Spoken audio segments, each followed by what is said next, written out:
పార్వతీపురం మన్యం జిల్లా కురపాం నియోజకవర్గంలో petrol diesel కొరతతో వాహనదారులు తీవ్ర ఇబ్బందులు ఎదుర్కొంటున్నారు. కురపాంలోని పలు పెట్రోల్ బంకుల్లో ద్విచక్ర వాహనాలు, ఆటోలు, కార్లకు కేవలం 200 రూపాయల పెట్రోల్, డీజిల్ పరిమితం చేస్తూ అధికారులు దగ్గరుండి సరఫరా చేస్తున్నారు. స్టాక్ తక్కువగా ఉండడంతో ఈ సరఫరా ప్రక్రియను పోలీస్, రెవెన్యూ సిబ్బంది పర్యవేక్షణలో నిర్వహిస్తున్నారు. ఒక్కో వాహనానికి పరిమితి విధించడంతో వాహనదారులు తీవ్ర ఇబ్బందులు పడుతున్నారు. ఇంధన కొరత నిజంగానే ఉందా లేక కృత్రిమంగా సృష్టించిందా అనే అనుమానాలు కూడా వ్యక్తమవుతున్నాయి. 200 రూపాయల పెట్రోల్ దూర ప్రాంతాలకు వెళ్లే వారికి ఎక్కడ సరిపోతుందని వాహనదారులు ఆగ్రహం వ్యక్తం చేస్తున్నారు. అధికారులు పరిస్థితిని సమీక్షించి సరిపడా ఇంధనాన్ని అందుబాటులోకి తీసుకురావాలని కోరుతున్నారు.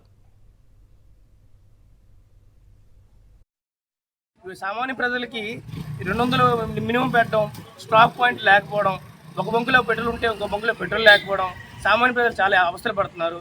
ఇది ప్రభుత్వం చాలా పట్టించుకోవాల్సిన విషయం. పెట్రోల్ అవస్థలు రావడానికి కారణం కొన్ని ప్రభుత్వాల వల్ల.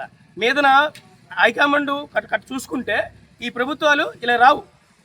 ఈ దారి తీయడానికి కారణం ప్రభుత్వాలే. సామాన్య ప్రజలు రోడ్డును ఎక్కుతున్నారు. ఇప్పుడు బంకుల్లో క్యూ లైన్ కాస్తున్నారు, పస్తులు ఉంటున్నారు.